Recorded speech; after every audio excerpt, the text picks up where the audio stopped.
뻐끔뻐끔 타들어가는 대지 위로 들리는 소리는 짐승의 단말마보다 더 처절하고 기괴했다. 하늘은 붉게 달아오른 소뚜껑처럼 짓눌러 왔고 바짝 마른 논바닥은 늙은 거북이의 등껍질 마냥 쩍쩍 갈라져 그 틈새로 뜨거운 지열을 뿜어내고 있었다. 그 메마른 균열의 한가운데 겨우 한 줌 남은 진흙탕 물구덩이 속에서 어른 허벅지만 한 잉어 한 마리가 아가미를 힘겹게 벌렸다. 오므리며 최후의 숨을 몰아쉬고 있었다. 놈의 비늘은 흙먼지를 뒤집어 썼음에도 불구하고 내리쬐는 햇볕을 받아 기이할 정도로 찬란한 황금빛을 띠고 있어 보는 이의 눈을 멀게 할 지경이었다. 김덕수는 자신의 눈을 의심하며 지게를 내려놓고 그 앞에 주저앉았는데 땀으로 범벅이 된 그의 얼굴은 이미 흑빛이었고 입술은 버섯처럼 말라 비틀어져 있었다. 이 가뭄통에 이런 미물이 아직 살아있다니 내 놈도 명줄이 참으로 즐기구나. 덕수는 쉰 소리로 중얼거리고는 호리병을 만지작거렸는데 그 안에는 아픈 아내와 어린 자식들에게 가져다 줄 귀하디귀한 식수가 찰랑거리고 있었다. 잉어의 눈동자는 마치 사람의 그것처럼 깊고도 슬퍼 보였는데 덕수가 호리병을 들어 올리자 녀석은 마치 살려달라는 듯 꼬리를 퍼덕이며 진흙물을 튀겼다. 그 찰나의 몸부림이 덕수의 가슴을 쿵 하고 때렸다. 지금 이 물을 저 미물에게 부어준다면 당장 오늘 저녁 식구들의 목을 축일 물이 사라지는 것이요. 그냥 지나친다면 저 생명은 당장 말라 비틀어져 죽을 것이 자명했다. 덕수의 내면에서는 격렬한 갈등이 폭풍처럼 휘몰아쳤다. 미쳤지. 내가 더위를 먹어 단단히 미친 게야. 사람 먹을 물도 없어 온 마을이 초상집 분위기인데 물고기 한 마리에 마음이 흔들리다니. 그는 고개를 세차게 흔들며 자리에서 일어나려 했으나 잉어의 그 까만 눈동자가 마치 자신의 옷자락을 붙잡고 놓지 않는 듯한 환영에 사로잡혀 발걸음이 떨어지지 않았다. 놈의 아가미가 벌어질 때마다 붉은 속살이 애처롭게 드러났고 그 모습은 마치 며칠째 물 한 모금 제대로 마시지 못한 막내 아들의 입술과 겹쳐 보였다. 에라 모르겠다. 하늘이 보고 계신다면 내 자식들 목숨은 알아서 걷어주시겠지. 덕수는 비명에 가까운 고함을 내지르며 호리병의 마개를 뽑아버렸다. 꿀러럭 꿀러럭 청량한 소리와 함께 생명수가 잉어의 머리 위로 쏟아지자 죽어가던 녀석의 몸에 일순간 활기가 돌며 힘차게 튀어올랐다. 그러나 그것은 임시 방편일 뿐 이 좁은 웅덩이는 곧 태약볕에 증발해버릴 것이 뻔했다. 덕수는 망설일 틈도 없이 입고 있던 낡은 삼배 저고리를 벗어 물에 적신 뒤 미끄러운 잉어를 감싸 안았다. 참거라, 조금만 참아라. 여기서 심리만 더 가면 큰 강이 나온다. 내 놈이나 나나 오늘 제명에 죽기는 글렀다. 그는 지게도 내팽개친 채 잉어를 품에 안고 달리기 시작했다. 뜨겁게 달궈진 자갈길이 집신 얇은 밑창을 뚫고 발바닥을 찔러댔지만 덕수는 이빨을 악물고 오로지 앞만 보고 내달렸다. 덕수가 사는 고을은 본래 물이 맑고 산세가 수려하기로 이름난 곳이었으나 석 달 전부터 시작된 지독한 가뭄은 모든 풍경을 지옥으로 바꾸어 놓았다. 개울은 바닥을 드러내 하얀 돌멩이들만 뒹굴었고 논밭의 곡식들은 누렇게 타들어가 농부들의 한숨만이 고을을 가득 채우고 있었다.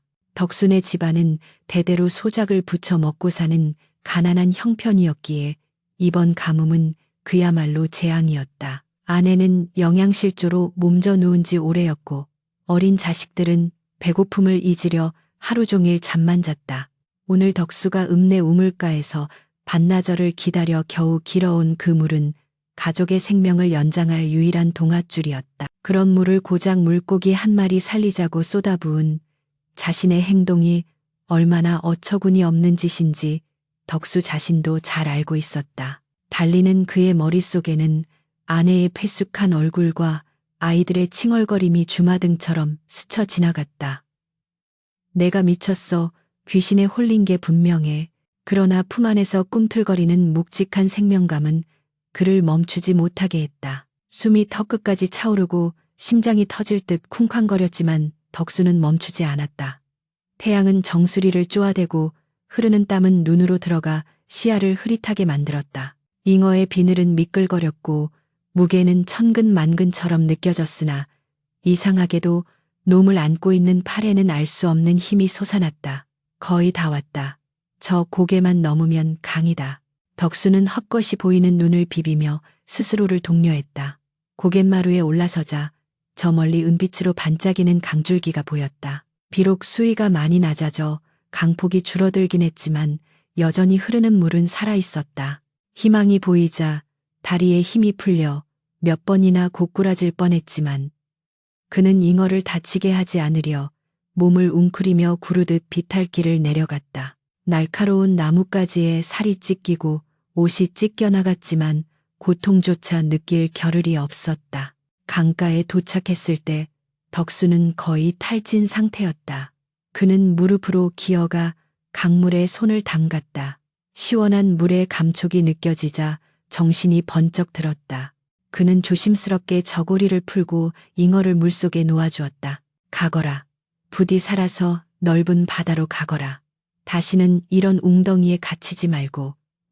물을 만난 잉어는 꼬리를 세차게 흔들며 깊은 곳으로 헤엄쳐 들어갔다. 그런데 기이한 일이 벌어졌다. 물속으로 사라진 줄 알았던 잉어가 다시 수면 위로 튀어오르더니 덕수를 향해 머리를 돌리고 뻐끔거리며 마치 절을 하듯 3번을 굽실거리는 것이 아닌가. 햇살을 받은 황금빛 비늘이 눈부시게 산란하여 덕수의 눈앞에 무지개를 만들어냈다. 그 광경은 실로 경이로워서 덕수는 넋을 잃고 바라보았다. 허허, 참으로 영물이로구나. 내 정성을 알아주는 게야. 잉어가 완전히 시야에서 사라지자 그제야 덕수에게 극심한 피로와 갈증이 몰려왔다. 그는 강물을 허겁지겁 들이켰지만 빈 호리병을 채울 힘조차 남아있지 않았다. 해는 이미 서산으로 기울고 있었고 십리길을 되돌아갈 생각에 눈앞이 캄캄했다. 가족들에게 빈손으로 돌아가야 한다는 죄책감이 바위처럼 가슴을 짓눌렀다. 여보, 얘들아, 이 못난 가장을 용서해다오. 덕수는 강가 자갈밭에 대자로 뻗어 흐느꼈다. 하늘은 무심하게도 아름다운 노을로 물들고 있었고 어디선가 불어오는 강바람이 땀에 젖은 그의 몸을 식혀주었다. 그렇게 덕수는 죄책감과 피로에 짓눌려 깜빡 잠이 들고 말았다. 얼마나 잤을까. 덕수가 눈을 떴을 때는 이미 사방이 칠흑 같은 어둠에 잠겨 있었다.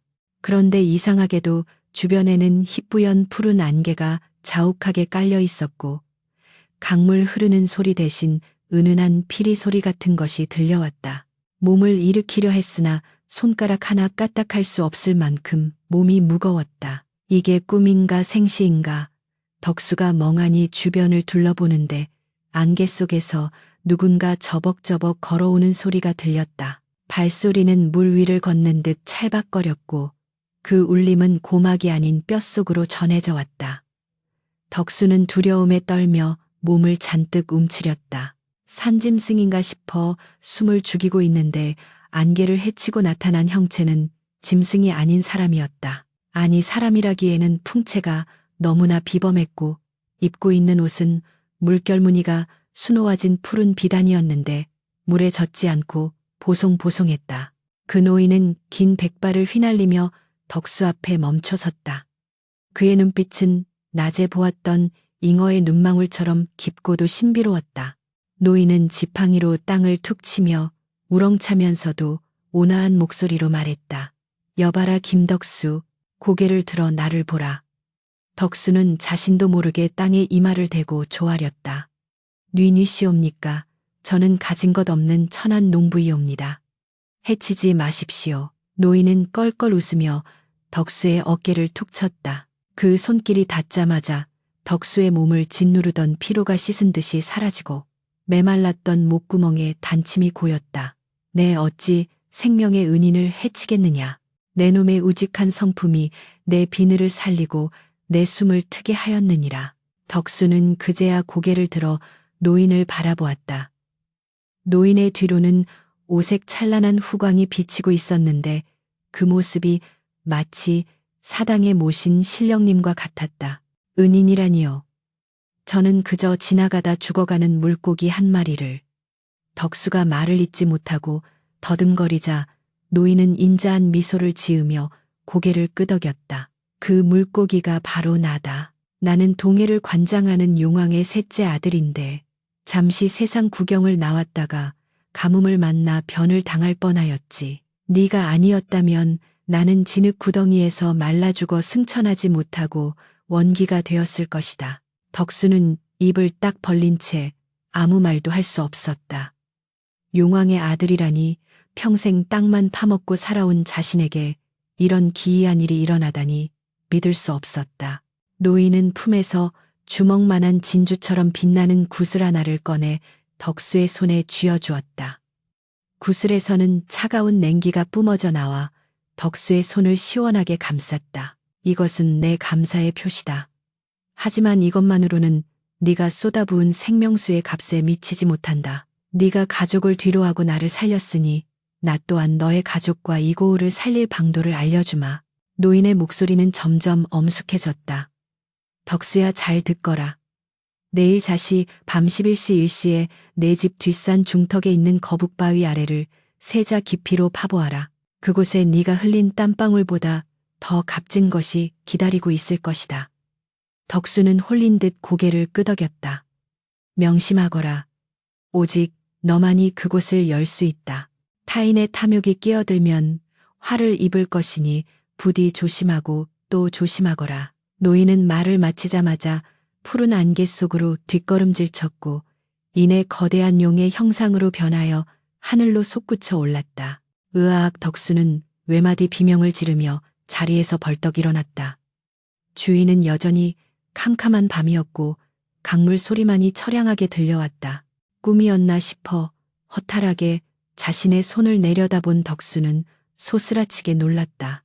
텅 비어 있어야 할 그의 손에는 꿈속에서 노인이 쥐어준 영롱한 빛을 내는 구슬이 차가운 냉기를 뿜으며 쥐어져 있었다. 그것은 단순한 꿈이 아니었다. 덕수의 심장이 다시금 쿵쾅거리기 시작했다. 그는 떨리는 손으로 구슬을 품에 넣고 밤길을 재촉하여 집으로 향했다. 발걸음은 가벼웠으나 머릿속은 복잡하기 그지없었다. 집에는 굶주린 처자식이 기다리고 있었고 뒷산 거북바위라는 장소는 마을의 악독한 지주 최진사가 눈독을 들이고 있는 땅이기도 했다. 과연 용왕님의 계시는 축복일까 아니면 또 다른 시련의 시작일까? 어둠 속에서 덕수의 눈빛만이 형형하게 빛났다. 집으로 돌아오는 덕수의 발걸음은 천근만근 납덩이를 매단 듯 무거웠다. 동이 터오는 새벽녘의 푸스름한 빛이 마을 어귀를 비추고 있었지만 그 빛조차 가뭄에 시달려 색이 바랜 듯 창백해 보였다. 대문이라 할 것도 없는 쌀이 문을 밀고 들어서자 갯마루에 힘없이 기대 앉아 있던 아내가 회란 눈을 들어 그를 맞이했다. 아내의 얼굴은 말라 비틀어진 대추씨처럼 앙상했고 입술은 허물처럼 벗겨져 피가 맺혀 있었다. 여보, 물은 좀 구해 오셨소. 아내의 목소리는 다 갈라져 쇳소리가 났다.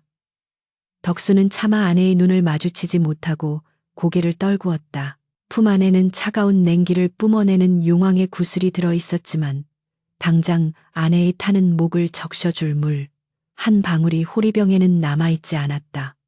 미안하오. 내 오다가 그만 발을 헛디뎌 물을 다 쏟고 말았소. 덕수는 차마 물고기를 살리느라 물을 버렸다는 말을 할 수 없어 뻔히 들통날 거짓말을 내뱉었다.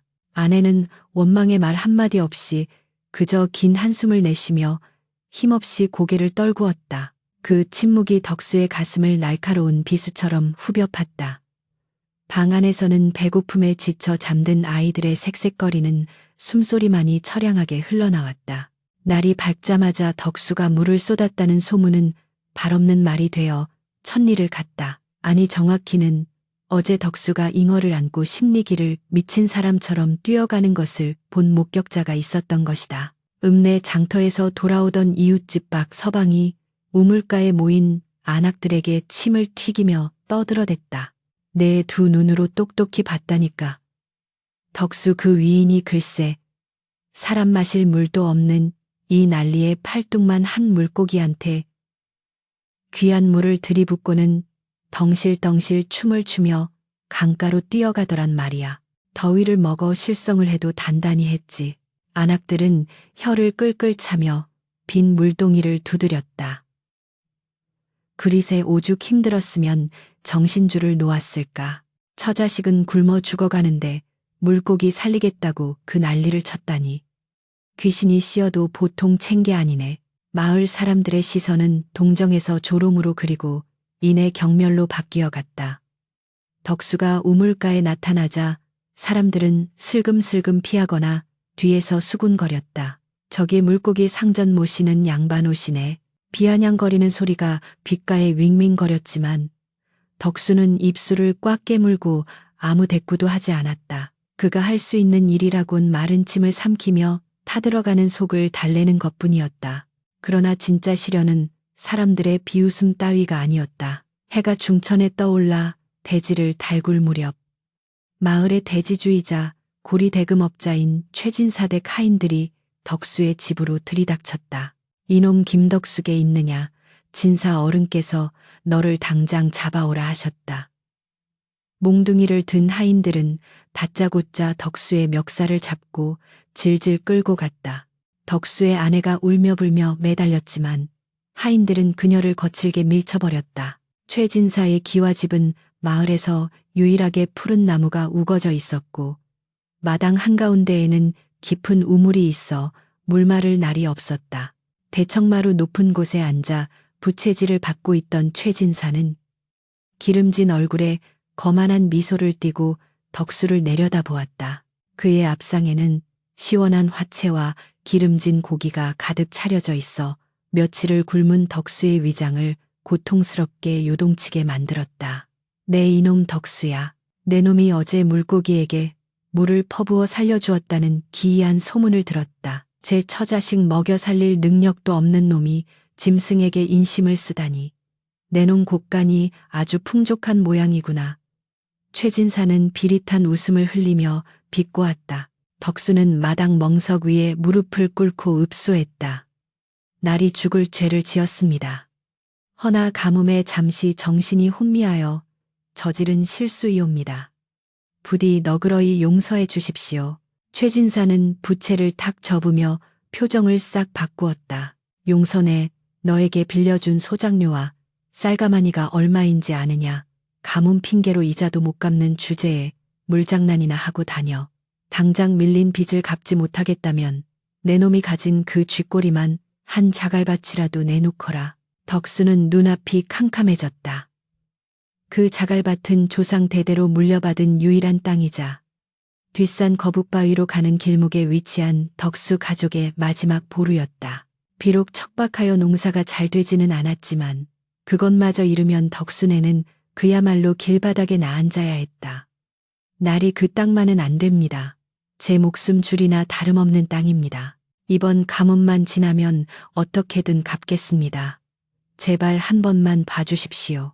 덕수는 이마가 깨지도록 땅에 머리를 도스며 애원했다. 하지만 최진사는 눈 하나 깜짝하지 않았다. 그는 본래 탐욕스럽기로 소문난 자였지만 최근 들어 덕수의 땅 근처에서 기이한 기운이 느껴진다는 풍수쟁이의 말을 듣고 호시탐탐 그 땅을 노리고 있었다. 시끄럽다네. 놈이 정 그렇다면 내일까지 기한을 주마. 내일 해질녘까지 빚을 다 갚던지 아니면 땅 문서를 가져오던지 양단 간의 결정을 내려라. 만약 그러지 못하면 관아에 고발하여 내 놈을 옥살이 시키고 내 처자식은 노비로 팔아버릴 것이다. 최진사의 호통은 마른 하늘의 날벼락 같았다. 하인들은 멍하니 넋이 나간 덕수를 대문 밖으로 내동댕이 쳤다. 흙바닥에 나뒹군 덕수는 한참 동안 일어나지 못했다. 뜨거운 태양볕이 그의 등짝을 지저댔지만 마음속에는 시베리아 벌판 같은 찬바람이 불고 있었다. 옷 속에 숨겨둔 용왕의 구슬이 가슴을 차갑게 눌러왔다. 이 구슬을 팔면 빚을 갚을 수 있을까? 아니야. 이건 용왕님과의 약속이다. 함부로 팔았다가는 더 큰 화를 입을지도 모른다. 집으로 돌아오는 길 덕수는 텅 빈 논바닥을 바라보며 허탈한 웃음을 지었다. 논바닥은 거북이 등처럼 갈라져 있었고 말라비 틀어진 벼 이삭들은 고개를 숙인 채 죽어가고 있었다. 그것은 마치 덕수 자신의 모습과 같았다. 마을 어귀 정자나무 아래에서는 노인들이 모여 앉아 부채질을 하며 덕수를 손가락질했다. 저놈 보게 아주 넋이 나갔구먼. 주춘 조상묘를 잘못 썼나 왜 저리 사서 고생을 하는지 원. 그들의 수군거림은 덕수의 귀에 날카로운 가시처럼 박혔다. 평소 덕수에게 도움을 받았던 사람들조차 최진사의 눈치가 보여 외면하거나 동조했다. 세상 인심이 가뭄보다 더 무섭게 메말라 있었다.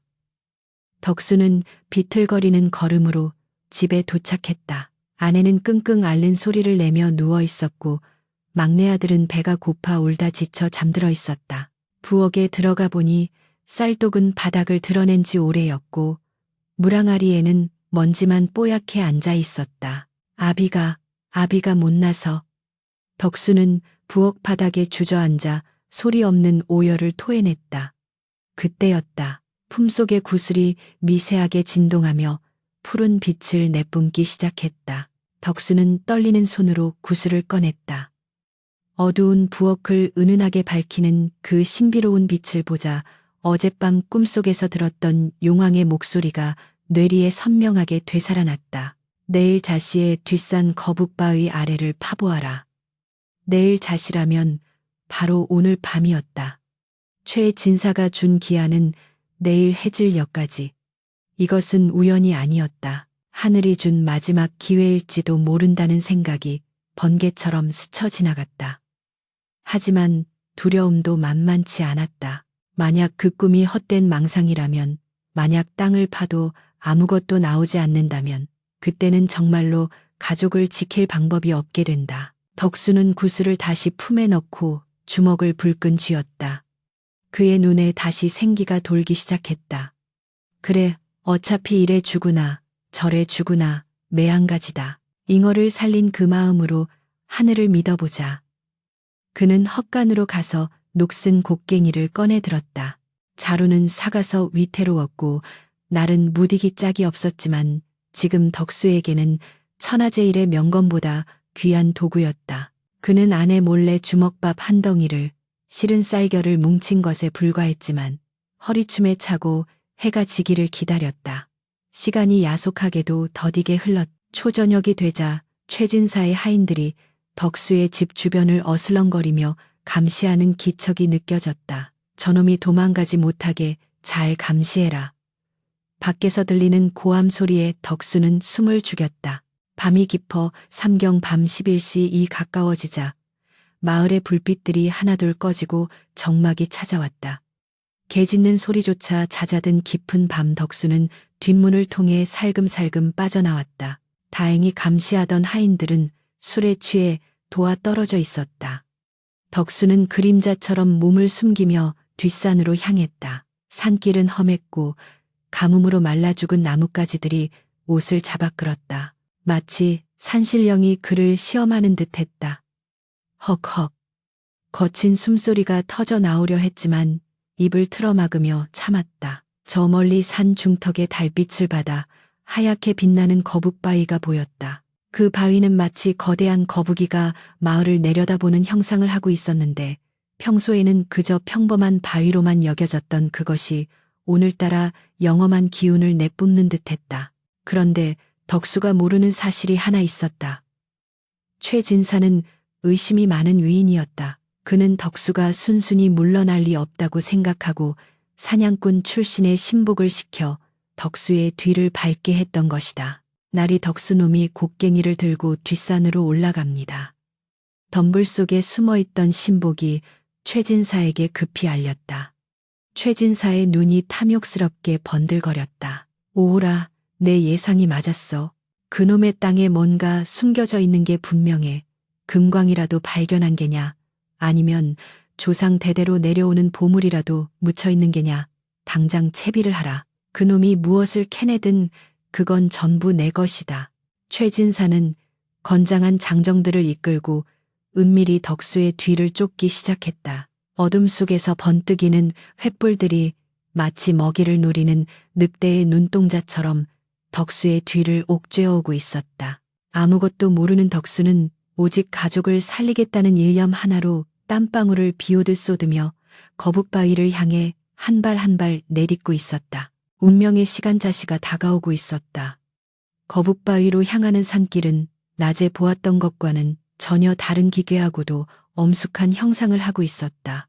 말라 죽은 소나무 가지들은 마치 고통에 몸부림치는 망자의 손가락처럼 하늘을 향해 비틀려 있었고, 발밑에서 바스락거리는 낙엽 소리는 적막한 산중에서 천둥 소리처럼 크게 울려 퍼졌다. 덕수는 숨이 턱끝까지 차올랐지만 걸음을 멈출 수 없었다. 등 뒤에서 불어오는 서늘한 산바람이 등줄기에 식은땀을 식혀주었으나 그것은 시원함이라기보다는 등골이 오싹해지는 한기에 가까웠다. 내가 지금 제정신인가? 귀신에 홀려 도깨비불을 쫓는 것은 아닌가?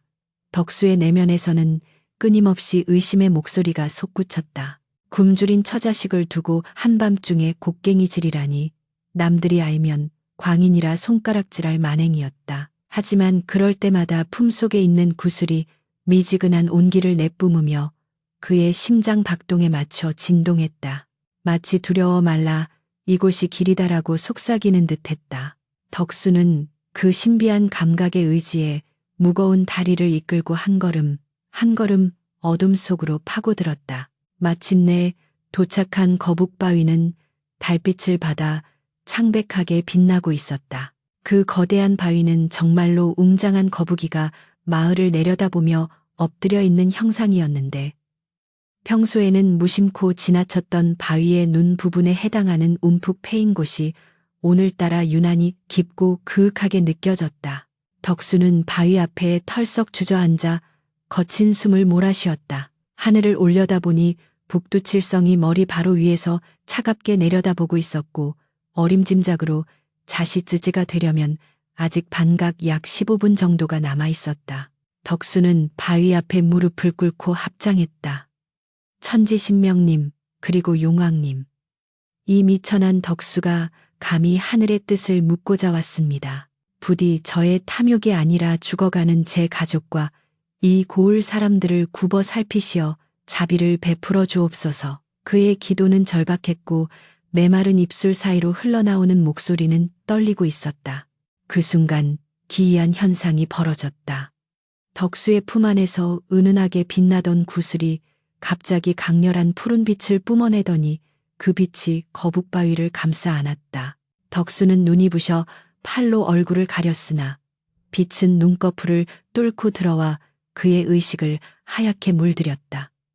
주변의 풍경이 순식간에 바뀌었다. 메말라 비틀어진 산천 초목은 온데간데 없고 눈앞에는 넘실거리는 푸른 바다가 펼쳐져 있었다. 그리고 물결 위로 오색 구름을 타고 엊그제 꿈에서 보았던 그 노인이 다시 나타났다. 이번에는 노인의 모습이 아니라 머리에 뿔이 달리고 황금 비늘을 입은 위엄 있는 용왕의 본 모습에 가까웠다. 용왕은 우레와 같은 목소리로 덕수를 불렀다. 덕수야, 네 믿음이 바위보다 단단하구나. 네가 밟고 있는 그 땅 밑에는 태고적부터 흐르던 수맥 쉬미아의 눈이 잠들어 있다. 사람들의 욕심이 땅을 더럽혀 그 눈이 막혀버렸으나 너의 순수한 마음이 그 혀를 뚫을 열쇠가 될 것이다. 용왕은 손에 든 지팡이로 바위 아래 특정 지점을 가리켰다. 저곳이다. 의심하지 말고 파거라. 너의 땀방울이 대지를 적시면 대지는 생명수로 보답할 것이다. 허나 명심해라. 물은 위에서 아래로 흐르듯 재물과 복도한 낮은 곳으로 흘러야만 썩지 않는 법. 네가 얻게 될 것을 움켜쥐려 하지 말고 흘려보내야만 너와 네 자손이 살 것이다. 용왕의 목소리가 귓가에 맴돌며 점점 희미해졌고 푸른 파도 소리가 멀어지면서 덕수는 퍼뜩 정신을 차렸다. 눈을 떠보니 다시 적막한 산중이었고 달빛만이 고요하게 거북바위를 비추고 있었다. 그러나 덕수의 눈빛은 이전과 달라져 있었다. 두려움과 의심은 사라지고 확신에 찬 결의만이 그 자리를 채우고 있었다. 그래, 이곳이다. 여기가 바로 우리가 살 길이다. 덕수는 손바닥에 침을 감뱉고 곡괭이를 힘차게 움켜쥐었다. 이 앞 덕수의 기압 소리와 함께 곡괭이가 메마른 땅을 찍었다. 깡하는 둔탁한 소리와 함께 불꽃이 튀었다. 가뭄으로 인해 땅은 쇠처럼 단단해져 있었다. 한 번의 곡괭이질로는 흙먼지만 겨우 일어날 뿐이었다. 하지만 덕수는 포기하지 않았다. 다시 곡괭이를 들어 올리고 내리찍기를 반복했다. 깡깡깡. 고요한 산속의 곡괭이질 소리가 규칙적으로 울려 퍼졌다. 10여 분도 지나지 않아 덕수의 손바닥에는 물집이 잡히고 터져 쓰라려왔다. 어깨는 끊어질 듯 아파왔고 허리는 비명을 질렀다.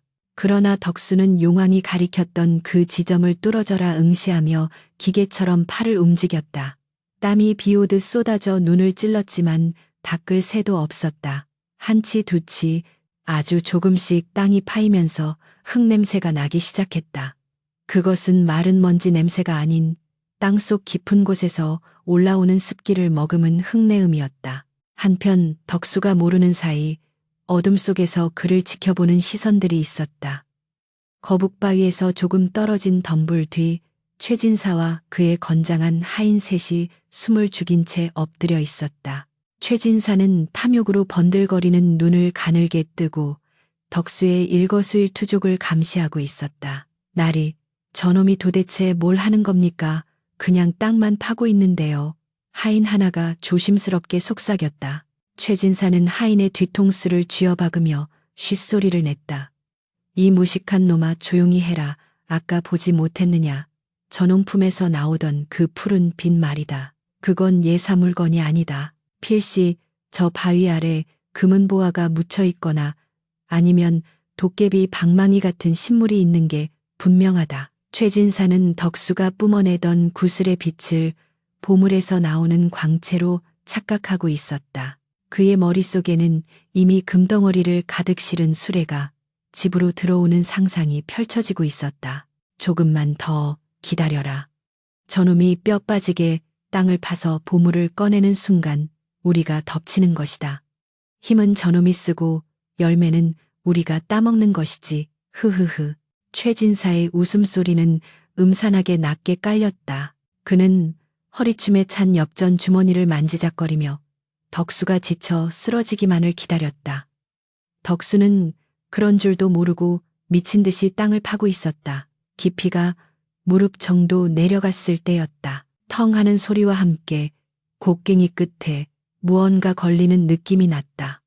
돌멩이와는 다른 거대하고 평평한 판석 같은 느낌이었다. 덕수는 곡괭이를 내려놓고 손으로 흙을 파헤쳤다. 과연 그곳에는 둥근 문양이 새겨진 널따란 돌판이 묻혀 있었다. 돌판의 표면에는 물결 무늬가 정교하게 조각되어 있었는데 흙 속에 오랫동안 묻혀 있었음에도 이끼 하나 끼지 않고 매끄러웠다. 이것이구나. 이것이 용왕님이 말씀하신 수맥의 눈을 덮고 있는 뚜껑이로구나. 덕수의 가슴이 벅차올랐다. 그는 떨리는 손으로 돌판의 가장자리를 더듬었다. 돌판은 성인 남자 서넛이 달라붙어도 들기 힘들 만큼 크고 무거워 보였다. 하지만 덕수는 주저하지 않았다. 그는 곡괭이 날을 돌판 틈새에 끼워 넣고 지렛대 원리를 이용해 힘을 주었다. 덕수의 입에서 짐승 같은 신음이 터져 나왔다. 목 핏대가 솟고 얼굴이 시뻘개졌다. 온몸의 근육이 비명을 질렀지만 그는 젖먹던 힘까지 짜내어 곡괭이 자루를 눌렀다. 끼익. 돌판이 바닥을 긁으며 아주 조금 움직였다. 그 틈새로 서늘한 바람과 함께 싸아 하는 소리가 희미하게 새어나왔다. 그것은 바람 소리가 아니었다. 깊은 땅 속에서 요동치는 거대한 물줄기의 울부짖음이었다. 그 소리를 들은 것은 덕수뿐만이 아니었다. 덤불 속에 숨어있던 최진사의 귀에도 그 기이한 울림이 전해졌다. 날이 들리십니까? 저 소리 뭔가 대단한 것이 나오고 있나 봅니다. 하인들이 흥분하여 들썩거렸다. 최진사는 침을 꿀꺽 삼켰다. 그래, 이제 때가 되었다. 놈이 지쳐서 나가 떨어질 때가 바로 지금이다. 얘들아 몽둥이를 들어라. 저놈을 기절시키고 보물을 뺏는다. 최진사의 눈에 살기가 돌았다. 그는 더 이상 덕수의 사정 따위는 안중에도 없었다. 오직 저 돌판 아래 숨겨진 보물을 독차지하겠다는 일념 하나로 이성을 잃어가고 있었다. 어둠 속에서 하인들이 몽둥이를 고쳐 쥐고 덕수의 등 뒤로 살금살금 다가갔다. 덕수는 뒤에서 다가오는 위협을 전혀 감지하지 못한 채 마지막 힘을 다해 돌판을 들어 올리고 있었다. 조금만 더 그의 손끝에서 전해지는 진동이 점점 강해졌다. 땅속 깊은 곳에서부터 쿵쿵쿵 하는 고동소리가 들려왔다. 그것은 마치 돼지의 심장이 다시 뛰기 시작하는 소리와 같았다. 마침내 돌판이 반쯤 밀려나자 그 틈으로 눈부신 하얀 김이 뿜어져 나오며 덕수의 얼굴을 덮쳤다. 유황 냄새와 흙내음 그리고 무엇보다 강렬한 물 비린내가 진동했다. 덕수는 그 냄새를 맡는 순간 온몸에 전율이 흘렀다. 물이다 물이야. 그가 환희에 차 소리치는 순간 등 뒤에서 나뭇가지가 뚝 부러지는 소리와 함께 굵직한 그림자가 그를 덮쳐왔다. 비켜라. 이놈 그 보물은 내 것이다. 최진사의 표독스러운 고함 소리가 고요한 산속을 찢어놓았다. 덕수는 깜짝 놀라 뒤를 돌아보았다. 횃불을 든 하인들과 몽둥이를 든 최진사가 악귀 같은 형상으로 달려들고 있었다. 덕수는 본능적으로 파헤쳐 놓은 구덩이를 몸으로 막아섰다. 날이 안 됩니다. 이것은 보물이 아닙니다. 이것은 물입니다. 우리 모두를 살릴 물이란 말입니다. 덕수가 절규하듯 외쳤지만 이미 탐욕에 눈이 먼 최진사의 귀에는 아무것도 들리지 않았다. 닥쳐라. 내 놈이 혼자 꿀꺽하려는 속셈을 내가 모를 줄 아느냐. 저리 비키지 못해 최진사는 하인들에게 눈짓을 했다. 건장한 하인 하나가 덕수를 발로 걷어찼다. 힘이 빠진 덕수는 맥없이 구덩이 옆으로 나뒹굴었다. 아, 안 돼. 덕수가 흙바닥을 기어가며 손을 뻗었지만 최진사는 이미 구덩이 앞을 차지하고 서 있었다. 그는 돌판 틈새로 뿜어져 나오는 하얀 김을 보며 광기 어린 웃음을 터뜨렸다. 하하하, 이것 봐라.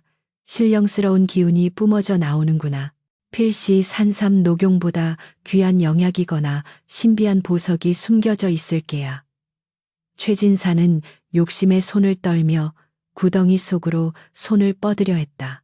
바로 그때 땅속에서 우르르릉 하는 굉음이 들려오기 시작했다. 그것은 단순한 물소리가 아니었다. 오랫동안 억눌려 왔던 용의 분노와도 같은 파괴적인 힘의 태동이었다. 우르르릉 쿵 땅속 깊은 곳에서 울려 퍼지는 굉음은 마치 잠자던 거대 괴수가 기지개를 켜며 내지르는 포효와 같았다.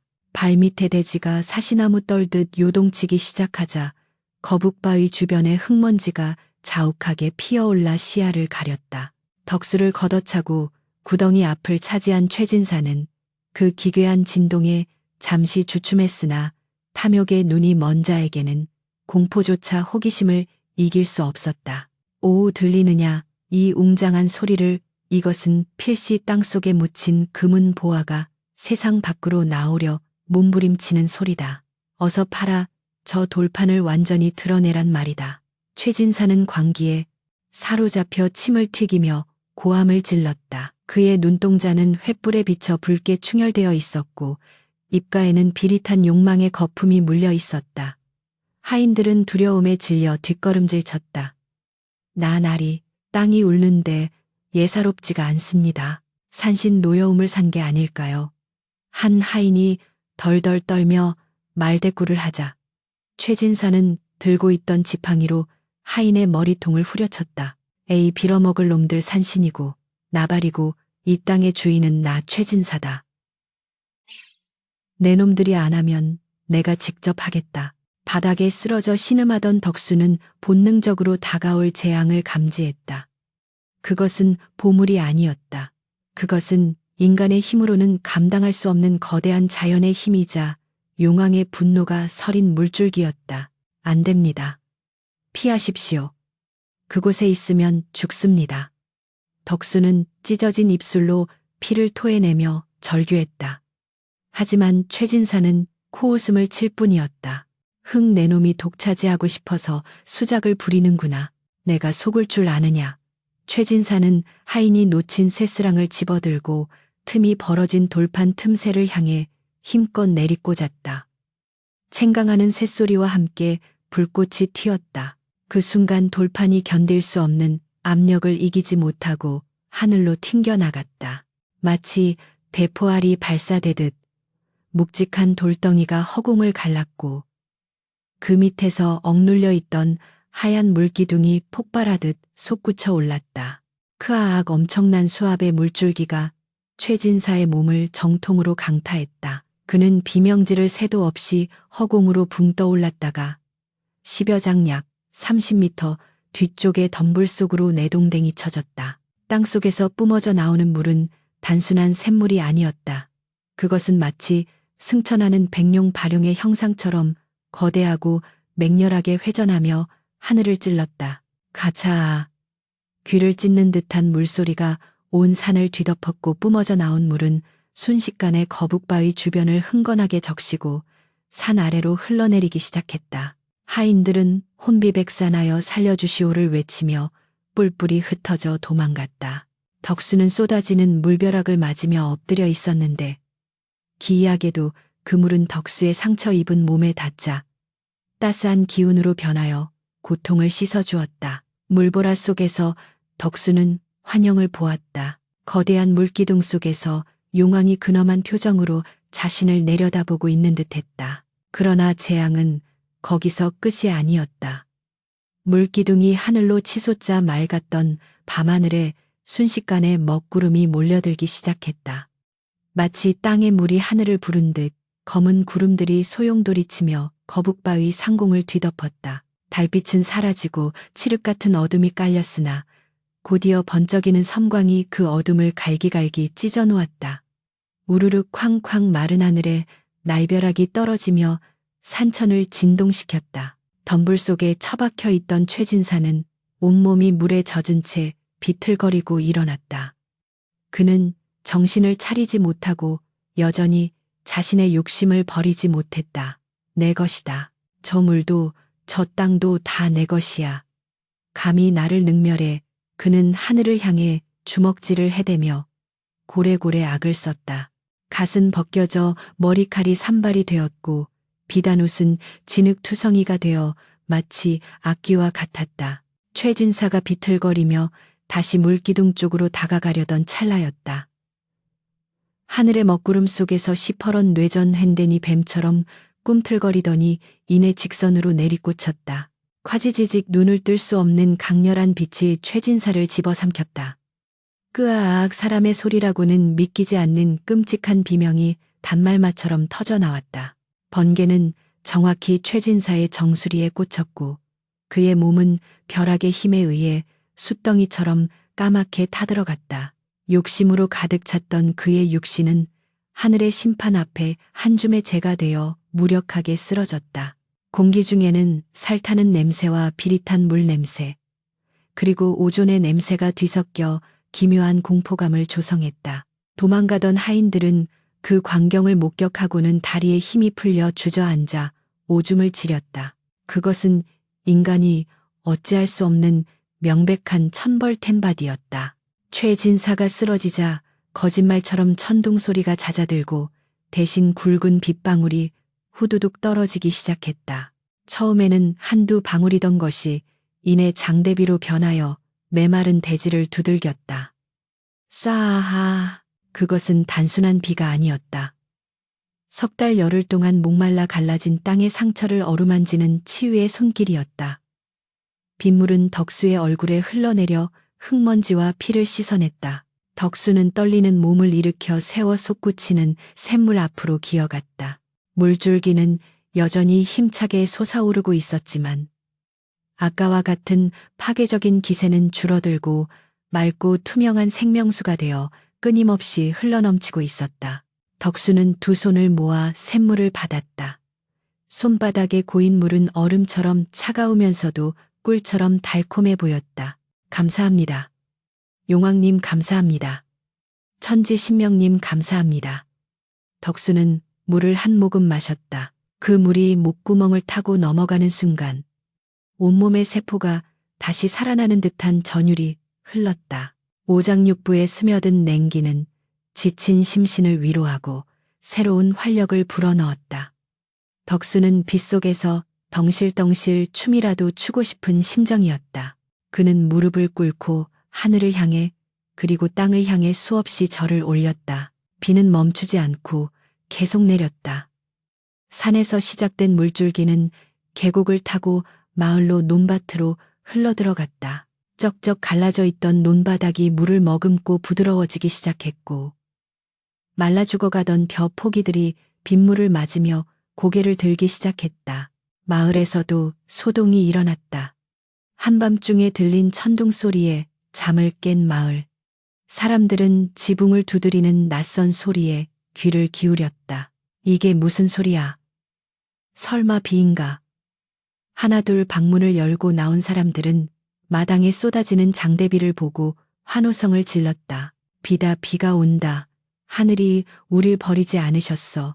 남녀노소 할 것 없이 속옷 바람으로 뛰쳐나와 빗속에서 춤을 추고 얼싸안았다. 어떤 노인은 흙바닥에 엎드려 빗물을 핥았고 아이들은 무릉덩이에서 첨벙거리며 뛰놀았다. 그동안의 서름과 고통이 빗물과 함께 씻겨 내려가는 순간이었다. 그때 마을 어귀에 살던 박서방이 산 쪽을 가리키며 소리쳤다. 저기 좀 보게 뒷산 거북바위 쪽에서 물이 폭포처럼 쏟아져 내려오고 있네.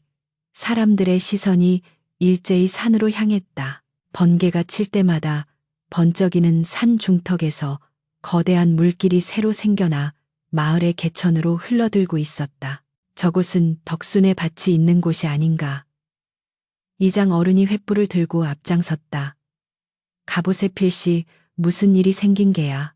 덕수가 어제 물고기를 살려주더니 하늘이 복을 내린 게 분명해. 마을 사람들은 횃불과 파미를 들고 산으로 향했다.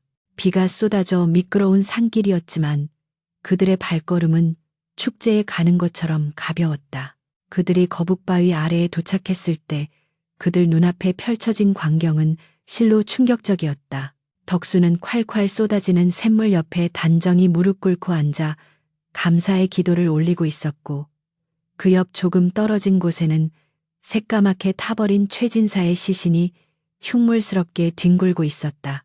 도망치다 잡혀온 최진사의 하인들이 벌벌 떨며 자초지종을 털어놓았다. 나 나리가 샘물을 막으려다 벼락을 맞았습니다. 덕수가 말렸는데도 듣지 않고 마을 사람들은 숙연해졌다. 억수같이 쏟아지는 빗속에서 그들은 인과응보의 현장을 똑똑히 목격한 것이다.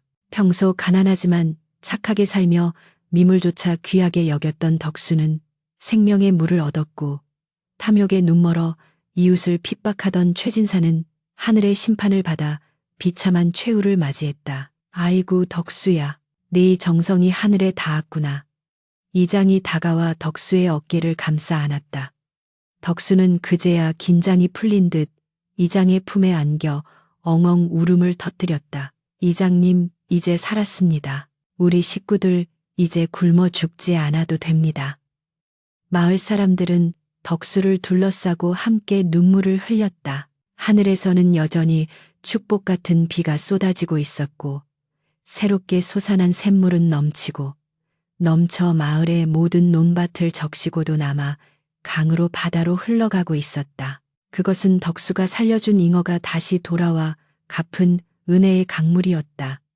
폭풍우가 휩쓸고 지나간 다음 날 아침, 세상은 마치 새로 태어난 듯 청명한 빛으로 가득 차 있었다. 밤새 퍼부었던 빗줄기는 거짓말처럼 멈추었고 동쪽 하늘에서는 붉은 태양이 솟아오르며 젖은 대지를 따스하게 어루만졌다.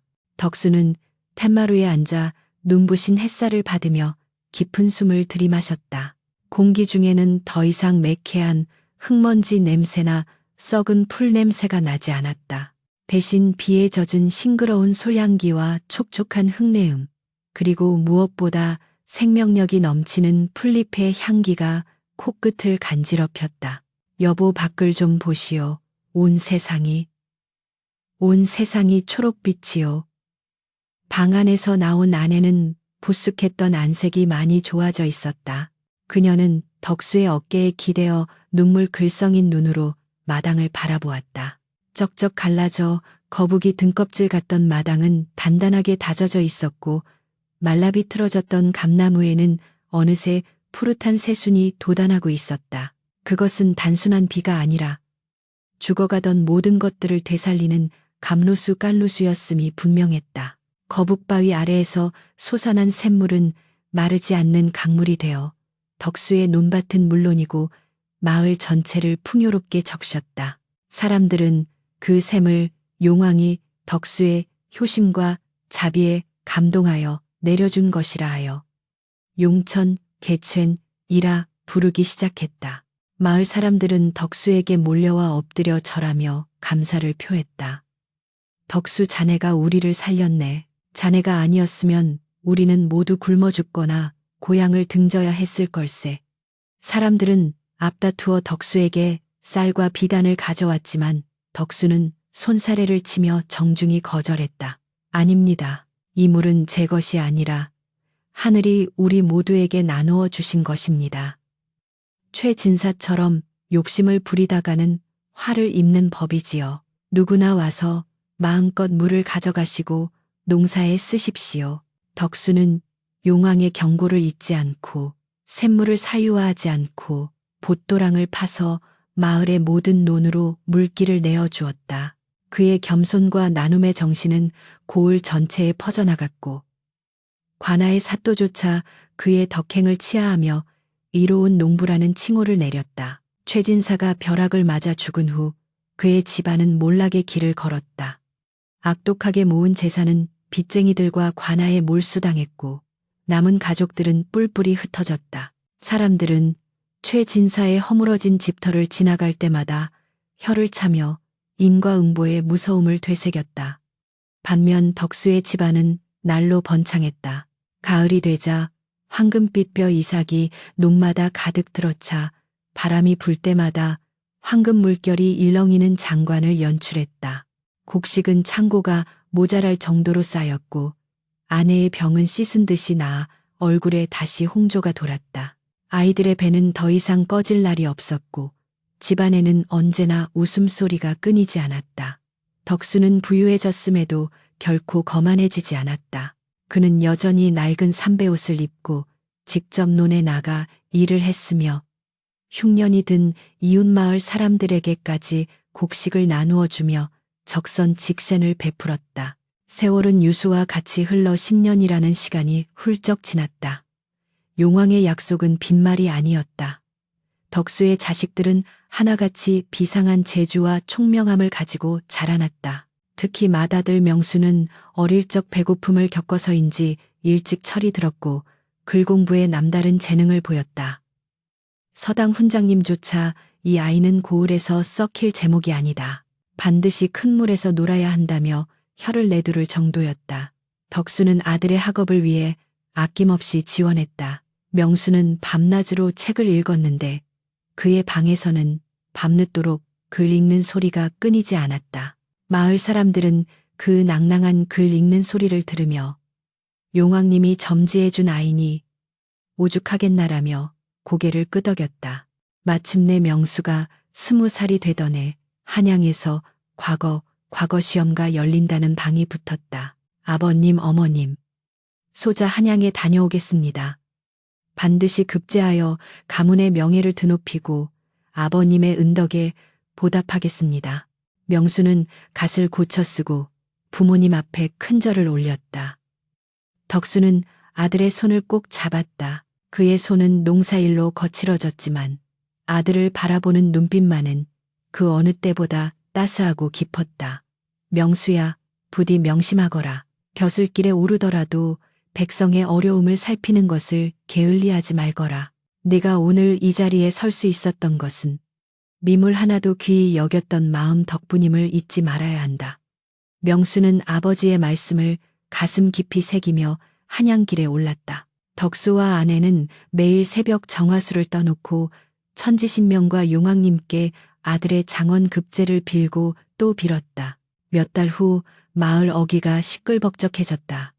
멀리서부터 캥과리와 징소리가 요란하게 울려 퍼지더니 암행어사 출두야가 아닌 장원 급제요를 외치는 소리가 산천을 뒤흔들었다. 홍패 합격전을 앞세우고 금이완양 근이 좌도라는 행렬의 주인공은 바로 덕수의 아들 명수였다. 그는 임금님이 하사하신 어사화를 머리에 꽂고 말을 탄 채 위풍당당하게 마을로 들어오고 있었다. 아이고 이게 웬 경사인가. 덕순의 아들이 장원 급제를 했네. 온 마을 사람들이 뛰쳐나와 춤을 추며 환호했다. 덕수는 집신을 신은 채 버선발로 뛰어나갔다. 말에서 내린 명수는 흙바닥에 엎드려 부모님께 큰 절을 올렸다. 아버님, 어머님 소자 장원 급제하여 돌아왔습니다. 덕수는 아들을 얼싸안고 엉엉 울었다. 그것은 기쁨의 눈물이자 지난날 고생했던 세월에 대한 보상의 눈물이었다. 하늘을 올려다보니 맑은 구름 사이로 용의 형상을 한 구름이 그들을 내려다보며 미소 짓는 듯했다. 그 후로도 덕수의 집안은 대대로 번창했다. 명수는 조정에 나아가 청렴 결백한 관리로 이름을 떨쳤으며 흉년이 들 때마다 임금에게 간언하여 백성을 구휼하는 데 앞장섰다. 사람들은 그를 물고기 판서라 부르며 존경했는데 이는 그의 아버지가 물고기를 살려 복을 받았다는 전설에서 유래한 별명이었다. 둘째와 셋째 아들 또한 각자 상업과 의술로 성공하여 가문을 빛냈다. 덕수는 늙어서도 욕심을 부리지 않고 가진 것을 베풀며 평화로운 여생을 보냈다. 그는 머리가 하얗게 센 노인이 되어서도 매일 아침 뒷산 용천에 올라가 물을 살피고 저녁이면 강가에 나가 흐르는 물을 바라보는 것을 일과로 삼았다. 어느 늦가을 해질녘 덕수는 지팡이를 짚고 강가에 섰다. 강물은 붉은 노을을 머금고 유유히 흐르고 있었고 수면 위로는 황금빛 윤슬이 반짝거렸다. 그 모습은 마치 수십 년 전 그가 살려주었던 잉어의 비늘처럼 눈부셨다. 덕수는 품에서 작은 술병을 꺼내 강물에 부었다. 용왕님, 그때 살려주신 덕분에 저와 제 가족 그리고 이 고을이 평안하게 살았습니다. 이제 저도 갈 날이 머지 않았으나 여한이 없습니다. 술이 물에 섞여 퍼져나가자 잔잔하던 강물 한가운데서 커다란 잉어 한 마리가 튀어올랐다. 녀석은 공중에서 멋진 호를 그리며 꼬리로 수면을 탁 치고는 깊은 물속으로 사라졌다. 그 찰나의 순간 덕수는 잉어의 눈과 마주쳤다. 늙어 눈이 침침했지만 그 눈빛만은 또렷하게 알아볼 수 있었다. 그것은 감사의 인사이자 영원한 작별의 인사였다. 덕수는 빙글에 미소를 지으며 강가를 돌아섰다. 그의 그림자가 길게 땅에 드리워졌다. 집으로 돌아가는 길 마을 곳곳에서 저녁 짓는 연기가 평화롭게 피어오르고 있었다. 어디선가 아이들이 글 읽는 소리와 맑은 물 흐르는 소리가 어우러져 들려왔다. 덕수는 문득 생각했다. 세상의 모든 복은 멀리 있는 것이 아니라 내 발밑에 작은 생명을 귀히 여기는 마음에서부터 시작되는 것이라고. 한 방울의 물이 모여 바다를 이루듯 작은 선행이 모여 거대한 운명을 바꾼다는 이치를 그는 온몸으로 증명해 보였다. 먼 훗날 사람들은 이 고을을 어인촌 유렌촌이라 불렀다.